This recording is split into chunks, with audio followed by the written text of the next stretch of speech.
What's going on, C Brothers Gamers? It's your boy Andrew here, and we are gonna unpack this June 2022 road ahead. So, a lot of stuff to cover here today, guys. So if it gets kind of tedious and kind of I don't understand what's going on, kind of thing, you're not alone.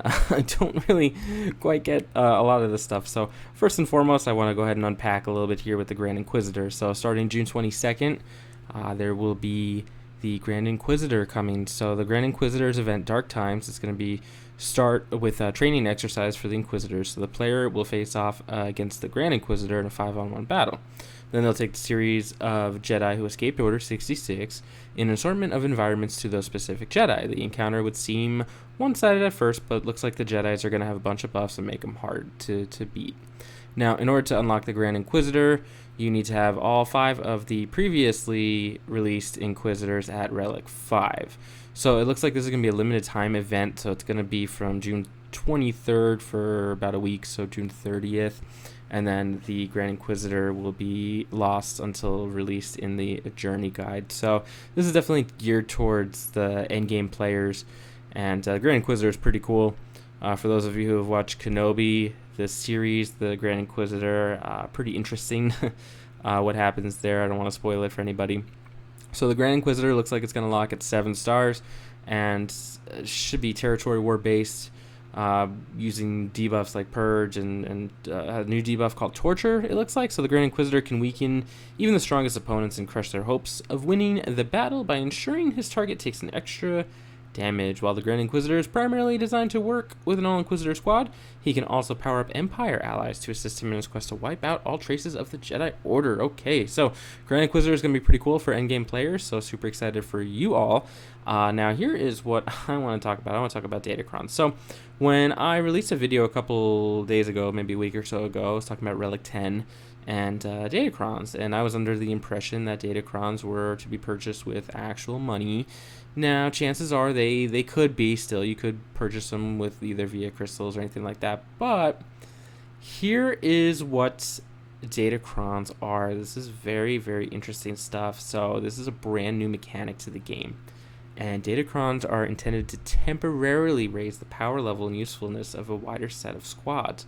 So this is going to take those 100k power squads that you have that aren't very viable in territory wars or battles, even Grand Arena, and you're going to be able to equip these Datacrons onto the squad themselves, and they're going to be like kind of like a mod for the particular squad. And this is actually really interesting. So they give you, it says here, it gives you a stronger reason to care about upgrading character over time and have it be a valuable addition to your roster on day 1 or months or years down the road. They increase flexibility and design space around new mechanics and provide opportunities for more theory crafting. So I kind of like this. I was reading over this a little bit and I didn't understand it, and I'm just thinking, like, how does this work? What is it, right? So here we go. What is a Datacron and how do they work? So in the ally slot here, it looks like you can go ahead and you can put your Datacron. So how do we get him, right? So we get him through looks like Conquest is going to be the main way to get them. Territory battles, territory wars is going to be, territory wars, not battles. That's going to be a way to get them as well. Datacrons are only available when you reach level 85. Should become a larger area of focus as players grow their veteran rosters and have more time between major milestones. So if you're between a Galactic Legend, trying to build up some teams for Grand Arena, this is something that you'll want to be focusing on, because this is going to give your squads that extra boost to really put in a lot of work. So if you look here, if you kind of see what I'm looking at here, level 3 Datacron, whenever dark side allies daze or stun an enemy, they recover 10% health and protection. So that is a huge deal. Datacrons have 9 unlockable levels, so they're like boxes, kind of like mods. Have 9 unlockable levels with bonus stats and special mechanics for alignments, factions, and specific characters. So if you get it to level 1, you'll unlock a health boost for your squad. If you get it to level 2, you'll unlock another, so for example here, 20% potency for your squad. Level 3 is the bonus mechanic for light or dark side characters, depending on what the Datacron is. Now the Datacron can be a light side Datacron, it can be a dark side, it can be whatever, right? So bonus level 3, that's where that kicks in. Level 4, it'll add an additional bonus stat. Level 5, additional bonus stat. Level 6, bonus mechanic for a specific faction.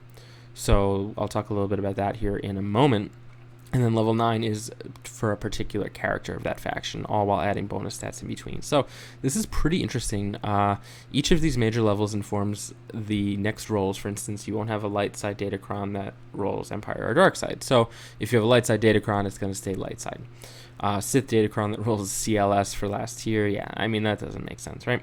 So Datacron levels have relic requirements. So levels 1 through 8, you have to have minimum relic levels for your squad. So level 1 through 3 Datacron, your squad's got to be relic 3 minimum. Level 4 through 8, your squad's got to be relic 5. So for those of you guys trying to go for the Rancor raid, the pit challenge, having relic 5 characters, this is going to be another reason to get those characters to relic 5, because you want to be able to get these Datacrons to level 8. Now, level 9 checks for the relic level of the relevant character, relic 7, since it'll only impact that character as long as the rest of the squad meets the requirements for levels 3 and 6. So basically what that means is that if I have a General Grandmaster Yoda, for example, and I have him at relic 7, I can unlock that Datacron to relic 9. However, if the rest of my team is only relic 5, they'll get the bonuses up to gear 8. But the character is specific to level 9. So level 9 Datacron only affects the character. Level 8 is really where we're going to want to go with this, unless we have that character that we are working with, okay? So a lot of stuff in here. This is a lot of data, so I definitely recommend to check this post out here on the road ahead. You can browse your list of Datacrons, pick the right one for the squad. So looking here, it looks like it's going to be under Journey Guide. So we got character, squad, ships, Journey Guide, and then Datacrons. To equip a Datacron, you just kind of equip it. You select a squad. It looks like, as you can see here, squad's lowest relic level is 5. So if I scroll up, what that tells me is that I will be able to upgrade that Datacron to level 8, and I'll be able to get all these different boosts and stuff here. Now, if you see where it says reroll, you can go ahead, I believe you can re-roll for a specific amount of currency, and then you'll get a different stat bonus for it. So it's kind of like rolling for mods, except you lose it, and then you get a different stat. So if I say, for example, I have protection, and I don't want protection, I'm looking for tenacity, I'm going to re-roll level 8 here, and see if I can get more tenacity. I believe that's what it is. Alright, so each Datacron set comes with its own Datacrons, upgrade materials, and reroll materials. These sets share a common structure, so common, uncommon, and rare. So we have different things, kind of like gear. So you have common gear, uncommon, rare gear, right? But each can only be used for matching Datacrons. This is intended to ensure that players can chase each set without worrying about missing out on future opportunities. I like that. It also ensures that the system can reduce inflation over time, allowing us to keep upgrade costs more stable over time and a fair start to each new set release. So they're going to release different sets. Each Datacron will cover several factions and characters. Factions will cycle and return in the future to provide repeat value for investing into these factions. So the Datacron is just basically going to be a boost for your squad. So these are going to be really helpful.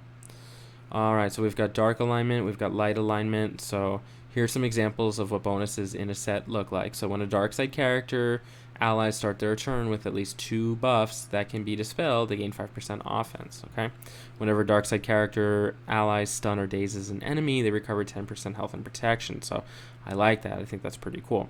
So Count Dooku, that's going to be pretty awesome to have him on there with the Datacron, because he just counters and stuns, and you put potency, and the Datacron has potency stats, and I mean, this could get pretty wild pretty quick if you don't take out the right characters. Whenever a light side character starts their turn for an enemy with fewer than 4 debuffs, that ally gains 30% potency. So, Han Solo, R2-D2, things like that, they're going to be able to hit pretty harder and get stuns in there as well. So, faction-specific bonuses, Inquisitorius, Galactic Republic, Jedi, and Rebels. It looks like those are the ones that we're going to be starting with. At the start of the encounter, at the end of the turn, Galactic Republic allies gain 1 stack of Retaliate for 3 turns, which can't be copied, dispelled, or prevented. Retaliate's a new buff that looks like it's going to be coming out with the update. When damaged by an attack, deal 20% of the damage received per stack to the attacker. This damage can't defeat enemies. So when you guys play some Galactic Conquest, sorry, tripping there. When you guys play Conquest and you go against some of the Galactic Republics, they have this Retaliate boost, so I had a feeling this was coming. Whenever Galactic Republic characters inflict stagger or stun on an enemy, they deal bonus damage equal to 35% of that enemy's max health. So that's crazy. So who does stagger, who does stun for the Galactic Republic? We'll have to look that up because I'm not sure offhand. Whenever a Galactic Republic allies grant buff to another ally, that ally gains 10% turn meter, limit once per ally. Okay. So here's some character-specific bonuses. So Ayla Secura, Mother Talzin, kind of off the meta right now, which is probably why they're introducing this, trying to get these characters more viable, more usable for Grand Arena. Whenever an ally recovers protection, Ayla Secura gains Foresight for 1 turn. That's great for, a Galactic Republic team. Mother Talzin, allies received by the Great Mother revived by the Great Mother recover an additional 50% health and are not defeated after assisting. So that's pretty cool. So the Night Sister's kind of taking a back seat as more and more squads come out and they introduce more teams. This could bring the Night Sister team back. So if you have a Night Sister Datacron, that's something you might want to focus on. So players will be able to re-roll particular bonus stats or stat by using a special reroll currency specific to each set. You can pick and choose which Datacron levels you want to keep, which you want to reroll for the perfect combination for your squad. Bonus mechanics are 3, 6, and 9, which I went over earlier. And you can see which bonuses you want to choose before you lock in your reroll. That's interesting. I like that. So the reroll alignment effect. So light side, dark side, light side. Okay. So got it. Okay. Jeez, this is a long post. So, Datacrons themselves are earned from conquest. Okay, so figured that out earlier. Hard mode will have better Datacron rewards. Normal will have just kind of average ones. I doubt easy ones will. I think easy conquest is geared more towards brand new level 85 players, maybe sub 2 million GP. So they're probably not going to be focusing on Datacrons because they all don't have the same teams like endgame players do. But this will help mid-game players as well, because if you have a mid-game, Darth Revan team, and you put a pretty nasty potency, tenacity, Datacron set on them, it's going to be pretty tough to beat in Grand Arena for mid-game players. All right, so here's the primary source of Datacron. So Conquest, Territory Wars. Looks like we're going to have daily login calendars that are going to have some possible Datacrons in there as well. I'm thinking those might be kind of like that day 30 where you get a Datacron, which would be pretty cool. And then shipments, so probably for credits, for crystals, you'll probably be able to buy some Datacrons there. Now, Mark 1 and Mark 2 upgrade and reroll materials.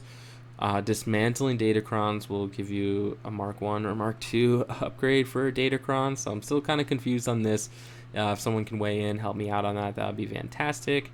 And then there's some other stuff here. So data cache, primary source is conquest, secondary source territory wars and shipment. So it looks like you'll be able to buy these with crystals, which is pretty interesting. Mark 3 upgrade, I think these are going to be just for hard conquest. Yeah, hard conquest. And those are probably going to give you the best upgrades and the best re-rolls for your stat boosts. Okay, so how does it work? So first you acquire and you upgrade your Datacron, you put them on a squad, and you battle. Now once the holocron runs out, you dismantle it, and all Datacrons dismantled into some materials for the newest set of Datacrons. So here's the progression chart here. So chapter 1, this is what we're going to get into now. We're going to acquire and upgrade these Datacrons, and then we'll battle, and then the second set we'll be acquiring and upgrading, and then we will go into the third set where we'll upgrade. So it looks like there's probably going to be a running set of 3 Datacrons that we'll be able to use for 3 factions. Our current plan is to have around 3 sets of Datacrons active at any given time. Yep, makes sense. Each in a different phase of the cycle. So one Datacron's going to be better than the other, but you're upgrading and you're acquiring different pieces for the other Datacrons. Okay, so chapter 1, acquire and upgrade set 1. So they will drop from probably the new conquest that we have and probably the new territory wars that are going to be coming before the Grand Arena possibly. So we'll see about that. And then upgrade and reroll materials are going to be available in shipments, which will probably be a pretty hefty crystal amount. And then that Datacron and material in daily login calendar. So those will be able to be used in battle. So I'm excited to put some Datacrons on some of my teams. I think it's going to be a pretty good boost to whatever I can get my hands on. Set 2 is the main focus and is rewarded from conquest. Wait, hold on. So set 1 is the main focus, reward from conquest, efficiently upgraded.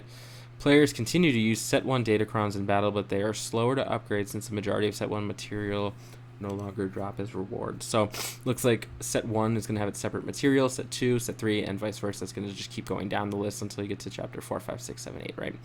All right, so the first sets of Datacrons will be accelerated tests with each Datacron set running for at least 2 28-day chapters, which means that during the exhibition, each set is only live for around 3 months total. Okay, we suspect this is too fast for these sets to cycle, but we want to get the first few sets into your hands and see them side by side. Okay. So there's a daily login calendar and a special message with a bunch of resources to try out Datacrons right away, and event rewards have been scaled to faster nature of exhibition. Sorry, it's a lot to read. All right, so June 14th is when this is going to come out. It looks like that's going to be till July 10th, so you'll acquire an upgrade, Conquest, Territory Wars, that's where the Datacrons are going to be coming from, and then from the 11th of July to September 4th is where you'll use them in battle. Now, second set will be released on July 11th, so the day after. You'll acquire an upgrade for 28 days, and then you'll battle with those as well. So there are a lot of stuff here, okay? So set 1 is Treatise Inquisitorius. So here's some of the stat boosts that they can give. Which is pretty awesome. A lot of dark side mechanics here, a lot of light side mechanics, so a lot of good stuff here. There's so much information here, guys. There's so much data.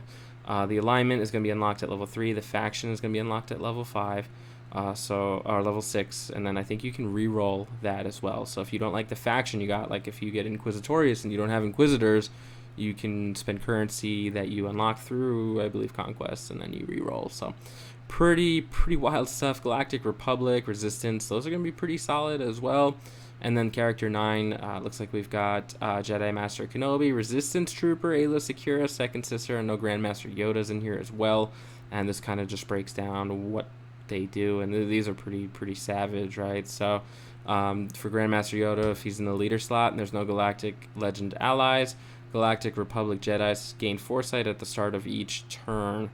While Galactic Republic Jedis have foresight, they deal 200% more damage. So that's going to probably push Grandmaster Yoda lead a lot. Whenever he inflicts a debuff, they recover 25% of their max health and protection limit once per turn. So yeah, these are silly. Rey, already super strong, Galactic Legend. She has 5% max health and max protection per relic amplifier. So if you have a relic 9 Rey, you're going to get 45% max health, which Rey is already thick, and you're probably going to end up with over 200,000 health for Rey.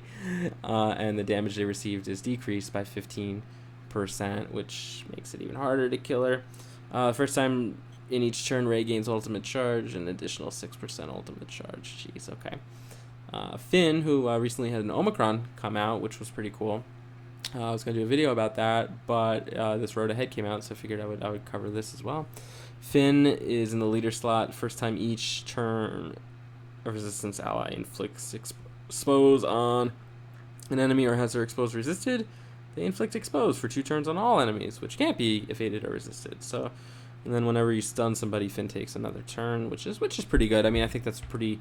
I mean, we can't have Finn be like super out of this world, out of this league, better than Rey or even Grandmaster Yoda, right? Finn is just a regular character you can get, but hey, if you can get this Datacron to Relic 9, he might be able to do some damage in Grand Arena or something. So, alright, so Mark 1, 2, and 3 are just kind of the upgrades, I believe, that you can do for these Datacrons, and it goes into set 2, which is going to be Jedi and Rebel, and then it goes into a bunch of other stuff here too. So shortly after launch, we'll be enabling Datacrons in Squad Arena so players can understand their impact before locking into Grand Arena Championships. So Grand Arena, I believe, is coming on June 20th, and then we've got the Datacrons launching on the 14th. So it's going to give us a week to go ahead and play with the Datacrons, and it's looking like these are going to be a pretty big deal breaker here, guys. So definitely something we're not going to want to neglect. We're going to want to focus on this as much as possible.